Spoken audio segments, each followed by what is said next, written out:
where I was 25 feet up in the air on a gimbal, on a Caterpillar truck moving around 25 feet with wires attached to me for 14-hour days, 3.5 days, riding that thing. Everything was pretty much CGI.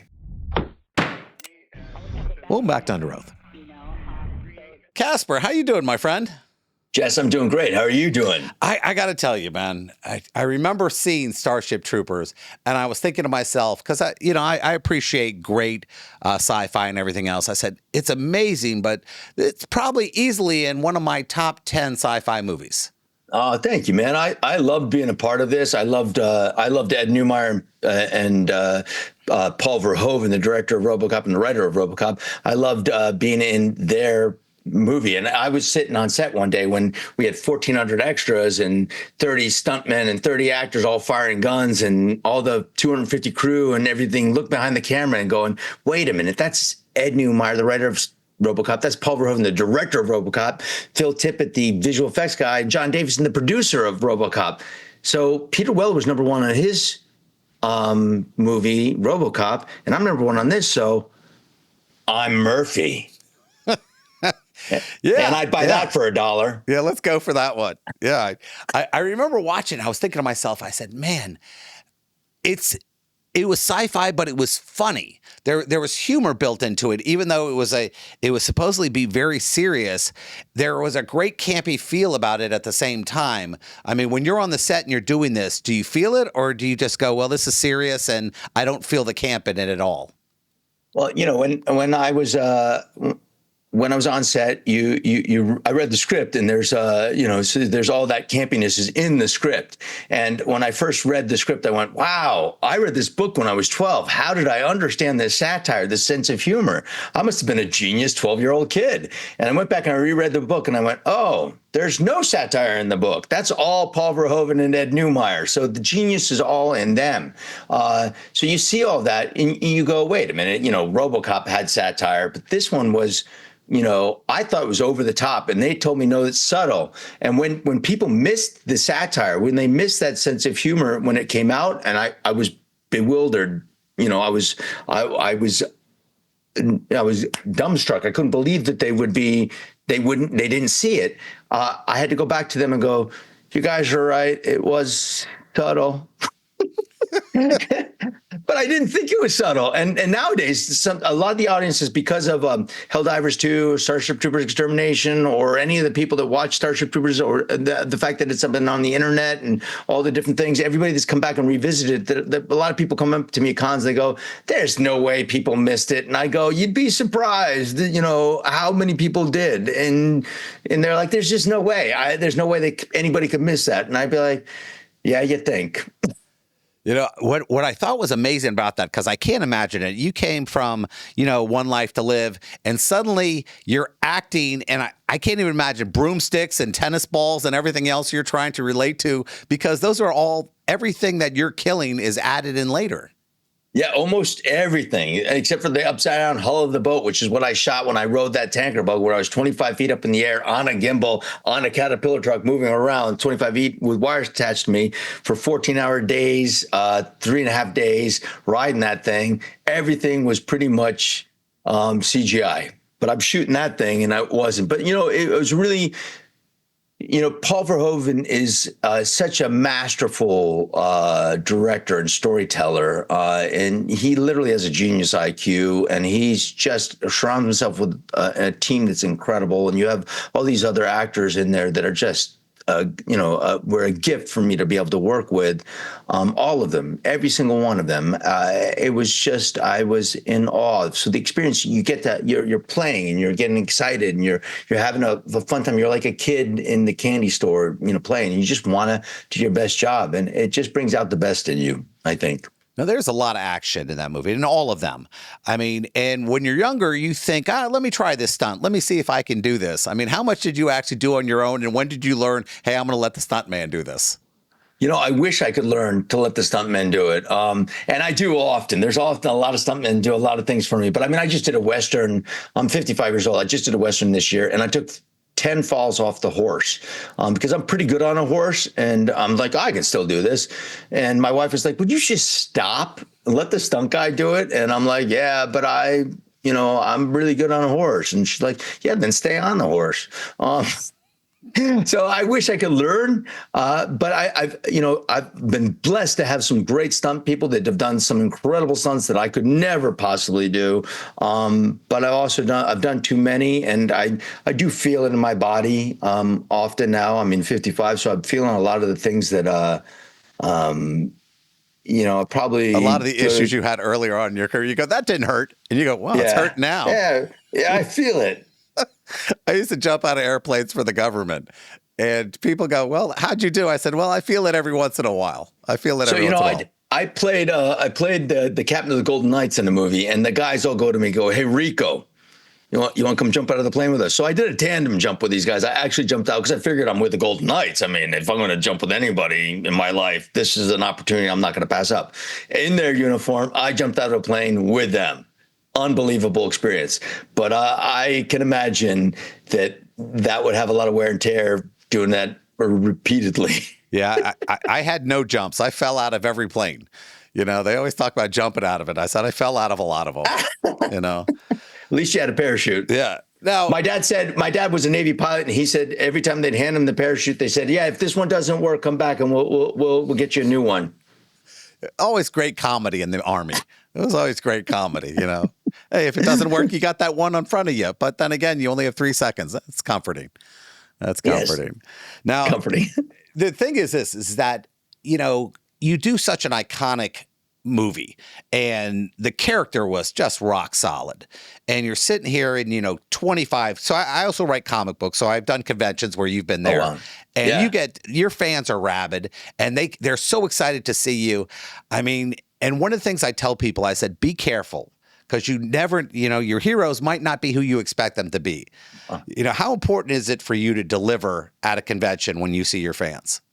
Oh, it's everything. First of all, I think conventions, they're my people. They're the people that are like me. I'm a big nerd. I'm a huge comic book nerd and movies and TV and all around. And these people that go to Comic Cons, somebody once asked me, they said, what's it like when you see these weirdos that dress up in cosplay and do that? And I go, well, that's what I do for a living. What are you trying to say?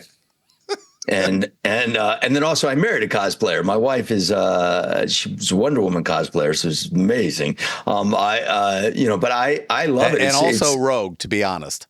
Yeah, she was Rogue. Yeah, and I got to play Cyclops or Rogue only because she was Rogue. Right. But I'm telling you something, I love it. I love the whole experience, and I think there's a certain responsibility you have as an actor. If somebody's going to come up to you and be touched by something you've done, then you have a responsibility to be as kind as you possibly can, because they're excited to meet you. And for me, it's also been thrilling. I've been 28 years, I've been this character, and my whole life people have yelled things at me like, Rico, you know what to do, or kill them all, which is not normal things for people to yell at you. No, not normal.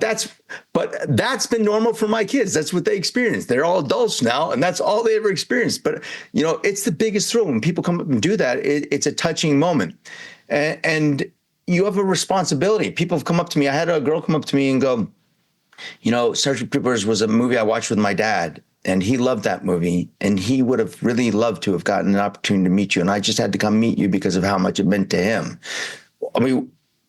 You start realizing that and then I had a guy once, I was doing a movie in New Mexico, and he goes to me, he goes, hey, Casper, he was the transportation captain. He goes, would you take a picture with my co-captain? He's my son, and he's a huge fan. I go, absolutely. He goes, yeah, he's a Marine. I go, oh, I love that. He goes, yeah, he lost both his legs and part of his arm in Afghanistan, a roadside bomb. And I'm like, oh, yeah. At this point, I'm already tearing up. And he goes, yeah, his last memory after he got blown up was a bare arm coming in with death from above, pulling him out. And that guy became his best friend. And his best friend is doing another tour in Iraq, and he wants to send a picture with the real Johnny Rico. Well, I had lost it. I'm not tough enough to not cry at that moment, so I did. And but the makeup artist made us both death from above tattoos, covered his other tattoo, and we sent that picture to him.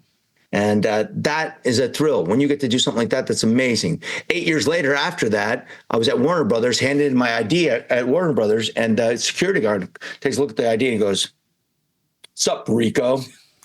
And like, obviously, I love it. I'm a big nerd and everything like that, but I haven't changed my name to Johnny Rico. But he goes, me and the other Marines, we heard what you did for that other Marine, and we wanted to say thank you. So you don't know what. Sometimes you don't know what you do, how it affects people, but sometimes you get clues. And when people tell you this, you have a responsibility, I think, to really respect the people that come up to you and thank them. So I do. I'm really grateful to all the military men and women that have served that come up to me and tell me that they joined. I often they'll go, I joined up because of you. And I go, well, thank you for your service. And I'm sorry. And they always laugh. And they're always like, they have the best sense of humor. The military people, they get Starship Troopers. It's their deal. So It's great that they blame you and not their recruiter, which I appreciate. Yeah, I know. I'm like, I kind of know. Second. I helped a little bit, but I went to the recruiting office. I grew up, I went to an all-guy military school. My dad was 20 years, and then he taught it for 11. You can't tell me that it was me, but you can if you want, and I appreciate it, and I'm honored beyond belief. It's a funny life. I was reading this thing from Brandon Fraser was commenting about how he was trying out for Superman, but he was concerned about being typecast for the rest of his life, being known as that. But this character for you, it's been a huge part of your life. And I mean, I can't imagine that there's any significant regrets. I love 100% that I'm Johnny Rico. And people have said, I play. Right now, I've been playing Starship Troopers Extermination as General J. Rico, and I stream it, and I do it live with all these other actors and military guys and people that come out and play with me and different video game people. And now I'm playing Starship Troopers. I'm going to be playing for the first time I get to play Starship Troopers Continuum as General J. Rico on MetaQuest, and I'll be on PlayStation 5. I played as that character. I let everybody know on Twitch I'm still Casper Van Dien. On all my socials I'm Casper Van Dien, but I let them know I'm playing, and people come and kill bugs with me. And they go to me, they say, I love how you embrace this character. Being Johnny Rico means so much to me, and playing with these people and getting to play the bug and kill bugs with them. And they go, you don't know what it means to me. And I go, bro, I appreciate how much it means to you. And that means even more to me. I absolutely love it. It is the biggest thrill of my life.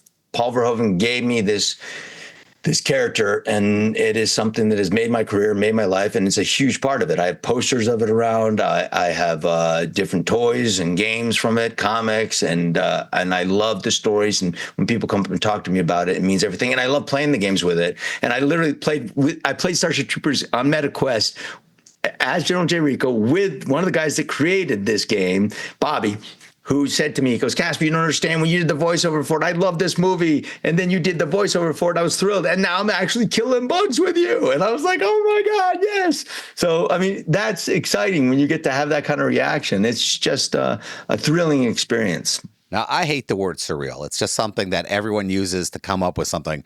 But I can't imagine anything more surreal as being in this 3D environment, playing yourself in a game. That there's an insanity to that. Well, I play one of the troopers. Myself in the game is General Rico going, it is somebody, it's me talking to myself. So that's kind of surreal too. But then I play as General J. Rico in the game. So if somebody signs up to play with me, you can find me on MetaQuest or the Sony PlayStation as General J. Rico. That's legitimate. And people are like, I can't believe you're openly doing that. But yeah, it is kind of surreal playing that and then doing that and then having the experience. And, people get to kill bugs with you, or also, even if you're not in the game, your character's in the game with your voiceover in it. So yeah, it is surreal, kind of meta, and you can do it on MetaQuest. Now, you have multiple set groups of fans. You have a very different groups of fans. You have the One Life to Live fans, and you have the sci-fi fans. Now, I can't imagine that there's not a clear divide between the two.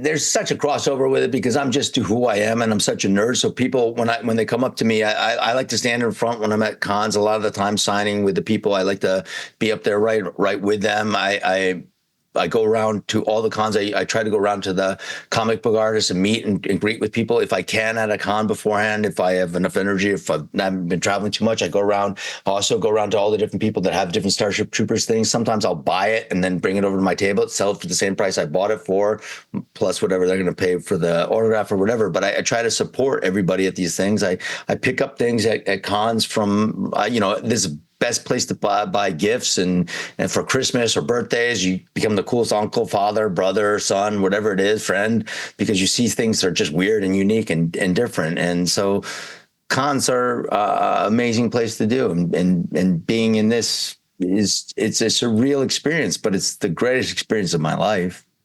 Now, the weird thing for me is I do conventions all the time. I write comic books, and people always come to me asking me the weirdest questions about books I wrote. What was I thinking? And I'm sure you get unbelievably weird questions about the work you've done. And you're going to look, it's hard to say, well, I'm an actor, and I think that was just on the page. I mean, how difficult is it for you to say sometimes well, I really wasn't feeling this way? I mean, how tough is that for you sometimes? I generally, I love being an actor. I love answering the questions for it. So when people ask me the weird questions, sometimes I can turn them around. If they're weird, inappropriate, I can turn it around usually to something that is, decent and kind. And when they're excited about the questions, I try to answer them, I answer them honest. So I answer what means something to me. But when they're ones that are, if ever I feel like it could be misconstrued in some way, then I try to turn it around to a way that I think would be kind, because I think that's the most important thing. You try.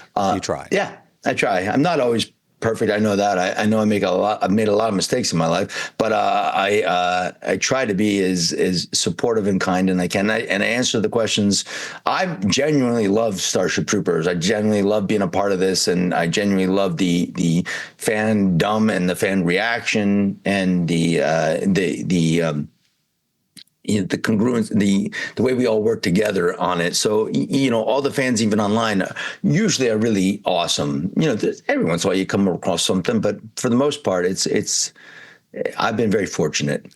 Now, I followed your career a lot. We've got about 2 minutes left. I want to talk about this Deadpool parody you guys did, you and your wife did, because I got to look at this thing, and it's up on YouTube, and I got to tell you, it was professional, it was well done, and it was fun. How does that even happen?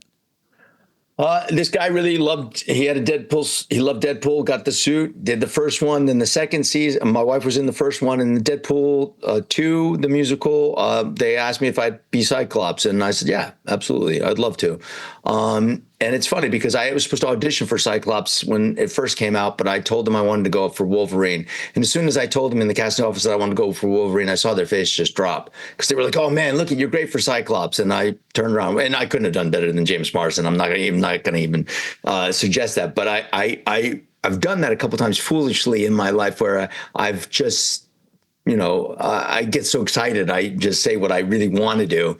And sometimes you have to realize when somebody sees you as something, you should embrace it. So when they asked me for that, I said, yeah, absolutely. I'll come in and do it. So I got to play Cyclops finally, which is cool. Well, let's talk about the game and what platforms these are. We have about 50 seconds left. So let's get the fans out there to be able to play the characters and everything. Oh, yeah. So it's on MetaQuest right now. I played it already as General J. Rico in there. You can find me up on there in that. You can play it on PlayStation, on the VR on the 25th. And it's a lot of fun. You can find me streaming it as on Twitch as Casper Van Dien, and on all my social media as Casper Van Dien. But in the games that I play, even on the Extermination, it's General J. Rico. So I play it, and people, you can come kill bugs with me. You guys know what to do. Appreciate it. It's great talking to you. I look forward to talking to you again, my friend. Hey, you too, Jess. Welcome to the Roughnecks. You got it.